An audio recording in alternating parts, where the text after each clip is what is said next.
Izwi likaNkulunkulu liphilile linamandla, ingakho ekseni sikwethulela intshumayelo ngombhishobhi uBI Mntambo webandla iFellowship of God Ministries eDavidton eGoli.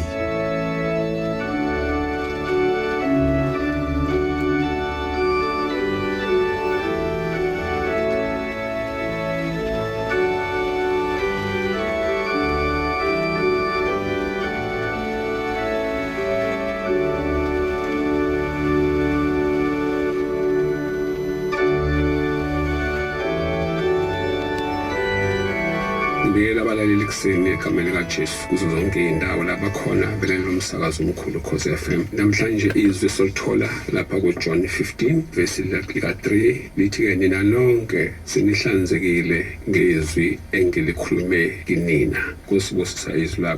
lakho lanele, izwi lakho baba uSilemnene, izwi lakho inamandla kwenza konke. Namhlanje ekuseni silifundwe izwi lakho abalali bakho umoya ongcwele yenza umehluko empilweni yakho ngegama likaJesu ukuze ube phakathi. Amen. Namhlanje bazalwane ekuseni ngikhuluma ngokuhlanzeka. Khuluma umzalwane ukuthi masephethe izwi likaJehova, izwi lakhe linamandla lilodwa nje engaxubanga nalutho, liyakwazi ukuthi lihlanzekile ngezwi lakhe akhulumeke. Umzalwane odla izwi likaNkulunkulu, umzalwane odla izwi lilodwa engaxubi nalutho, umbona ngisho ehamba, umbona ngisho ehamba estradini, umbona egezekile, umbona ngisho ebusweni ukuthi umuntu usulekile, umbona ngisho emzimbeni wakhe ukuthi lo muntu lona healthy ngoba nje udla izwi likaNkulunkulu, ngoba ethina hlanziwe nje ngezwi elikhulunywe kithi. Lencwadi isho nje abazalwane ekuseni sisavuka ukuthi namhlanje sihlanzekile thina ngezwi elikhulunywe kithi. Asihlanzekanga ngokuthintwa sikhulekelwe, akuhlanzekanga ngokumenyezwa kuthiwa samse esontweni, asihlanzekanga abazalwane ekuseni namhlanje ngokuthi sihambe saye esontweni kangaki ngenyanga, asihlanzekanga ukuthi uGood Friday bayibandla lakho yakubona bangaki oba athendayo wena unikela kangakanani. Kodwa ke lithi-ke nina-ke senihlanzekile ngezwi engilikhulume kini. Ngezwi nje masikholelwe ngezwi elikhulunywe kini. Yikho ngithi umuntu okholelwa ezwini elikhulunywe uNkulunkulu noma evela kubantu unogazi, noma ifika emsebenzini ekuseni ezosebenza, noma eqhamuka ezothi ngizophisha for ibhizinisi, uhlanzekile ngegazi likaJesu elikhulunywe kuye, uhlanzekile ngezwi nje limenyezwe kuye, uhlanzekile ngezwi. Izwi lenza umehluko empilweni yakho. Mayifika nje endaweni kuyabonakala ukuthi usekafikile ubani, lobani ofikile uhlanzekile ngezwi elikhulunyiwe kuye. So ke noma efike ethi no namhlanje mina ngiyafuna izinto zami namhlanje iqala kabusha, namhlanje unyaka uphakathi izinto zami kade iqala ngahambi kahle, kodwa mina ngoba nginale believe ukuthi ngezwi eselikhulunywe kithi sihlanzekile namhlanje konke lapha ngiqhamuka khona ngihlanzekile ngigezekile. Umzalwane mayimixa izwi kaJehova emixa nezinto zomhlaba, umbona noma ethi ehambe abahamba khona unalento ukuthi uhleze namasters okulimala, uhleze enezimpi yena yedwa elwa ngaphakathi kuye ngenxa yokuthi izwi elikhulunywe kuye alikwazi ukuhlanza yena yedwa, kodwa uyalimixa, athathe izwi amixe into eziningi. So bazalwane ngezwi lodwa nje elikhulunywe kithi hlanzekile. So bazalwane singaxubi izwi, sixube nezinto, ngoba once wamixa izwi namhlanje uphethe izwi sasuphethe okunye uthi noma uyaguqa phansi ngedolo yaNkulunkulu yakhuleka uthi baba egameni kaJesu. But ngenxa yokuthi leli izwi elikhulunywe kuye alihlanzanga, uyafana nomuntu ohlanganisa izinto, uyafana nomuntu omixa izinto, uyafana nomuntu oxuba izwi, odla izwi udla nezinye izinto. So lezi zinto lezo ozidlayo, izwi kaJehova bazonazi ukuthi lifuna ubungcwele, izwi kaJehova lifuna ini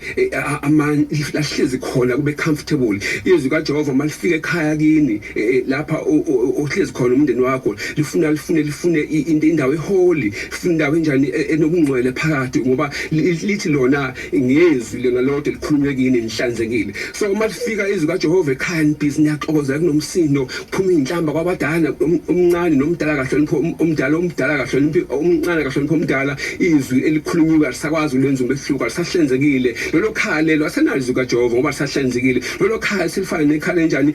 eseliminyene, uJehova uyafika khona uzokwenza umehluko, kodwa uthola ukuthi ayikho inhlazeko ngoba izwi kaJehova likhulunywe kulolu khaya sawenza umehluko. So bazalwane ngithi ukuze sikwazi ukuthi masikhulekile la ekhaya ukuthi uJehova siphendule kwenze umehluko, masiphuma la ekhaya senze umehluko emphakathini, ngithi-ke ake sihlanzeke ngezwi uJehova sikhulumeke, sihlanzeke. Makuhlanzeke thina nendawo esikuyo iyahlanzeka, nendawo esikuyo iba holy, nendawo esikuyo uJehova uyakwazi ukuthi akhulume ukukhuleka jabule kuwe mayifika futhi masikhuleka sikuqe ngedolo njengomndeni uNkulunkulu aphendule umkhuleko wethu ngenxa ukuthi ikhaya nalo lihlanzekile ngenxa ukuthi izwi elikhulunywa uJehova leli khaya lwenza umehluko lenza abantu bazwane bonke abahlanzeke ekhaya ekhaya inomsindo manje saphume ekseni sathi usemsebenzini washiya la ekhaya kunomsindo uJehova uyathutha ngenxa ukuthi akazwani nendawo enjani engahlanzekile ngoba uthe ngezwi lakhe silikhulumeke inhlanzekile so bazwane ekseni ngithi before uyokwenza izinto before uhambe uyokhuleka awenza sure ukuthi la ukhona kuwe ngaphakathi nihlanzekile ngoba izwi elikhulunywe ukuthi liphoqa ukuthi thina la sikhona sihlanzekile ngisho uthiwa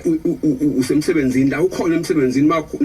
ayi environment okuyo inomsindo phakathi ayihlanzekile ayinakho ukuthula phakathi uJehova akwazi ukuhlala lapha akwazi ukuthola indawo kunethezeke ngoba le ndawo uthi ayihlanzekanga ngenxa ukuthi izwi alikhulumile alikwazi ukwenza inhlanzeko la ekhona uJehova akazwani nenhlanzeko izwi kaJehova alizwani nendawo enjani bazwane engenakho ukuhlanzeka alizwani nendawo engenakho ukuthula alizwani nendawo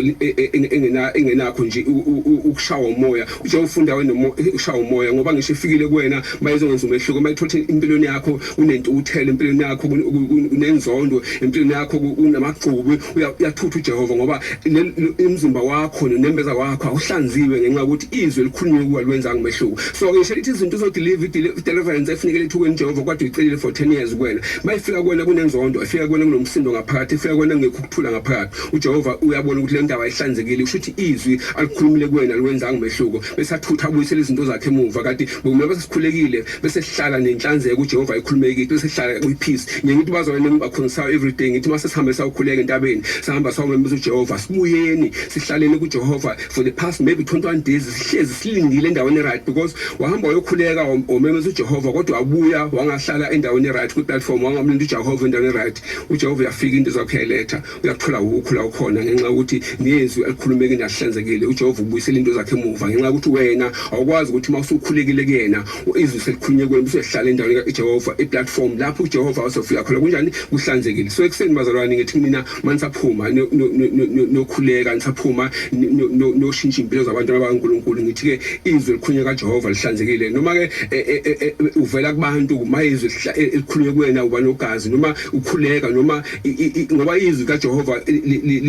umsebenzi walo ukuhlanza unembeza nomzimba and then igazi kaJesu ke selihlanzile izono bese lithi ke izwi lapha kumaHebheru 9 verse 14 kakhulu ke kangakanani igazi likaJesu owazinikela kuNkulunkulu ngomoya ophakade ongenacala liyakuhlanza unembeza wethu emsebenzini efileyo ukuze sikhonze uNkulunkulu ophilayo so ke izwi kaJehova umsebenzi walo ukuthi lihlanze unembeza elikhulunywe ukuthi lihlanze nomzimba so ke bazana nekuseni ke ngithi wena izwi kaJehova maselikhulume kuwena ahlanze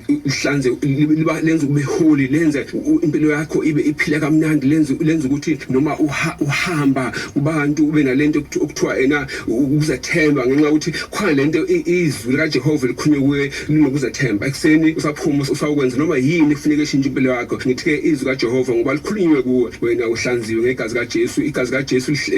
lihlanzile izono zethu saphila kodwa ke manje izwi kaJehova lona linamandla okuhlanza unembeza ukuze ke emsebenzini yonke efileyo ukuze umkhonzo uJehova uphilayo so ekseni bazalwane sizivukile sizokhuleka ngithi kwena mawuthembe ukuthi ngezwi kaJehova likhulunywe kithi konke ngenzeka ngezwi kaJehova likhulunywe kithi konke iminyango engifuna ukuyivula namhlanje ngavuleka ngithe egameni kaJesu konke kuzokwenzeka kodwa bawunethemba ithemba bazalwane lona lilodwa noma uthi ungakhulekelwa sibeke izandla noma ungakhulekelwa thiwe egameni kaJesu phila kodwa mawungenale themba lokuthi izwi likhulunywe kuwena lingawenza umehluko kufane neze ithemba lilo lodwa lenza umehluko empilweni yakho so ekseni bazalwane ngithi kuwena usaphuma izwi kaJehova lingawenza umehluko kodwa mawunethemba ekseni ngisakhuleka ngazi ukuthi umkhuleko uzokhuleka kuwena mawunebelieve mawunethemba yonke iminyango ivulayo ingavuleka egameni kaJesu baba siyakhuleka egameni kaJesu God we pray egameni kaJesu wethembisile uthe wena ngezwi elikhulunyiwe kuthina sihlanziwe namanje ke bakwethu engcwele savuka namanje bakwethu engcwele safuna ukuvula leminyango kade sayifuna ivuleke konke inzondo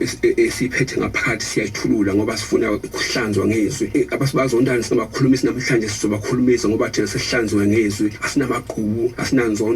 asinanzondo esikwazi ukuthi sikhiphele kwabanye abantu ngoba thina izwi selihlanziwe kithi egameni kaJesu hamba nathi ke manje hamba nebandla lakho sukulonke namhlanje wenza umehluko empilweni zabo ngengcwele ngoba bona sebehlanziwe ngezwi egameni kaJesu kuze phakathi amen.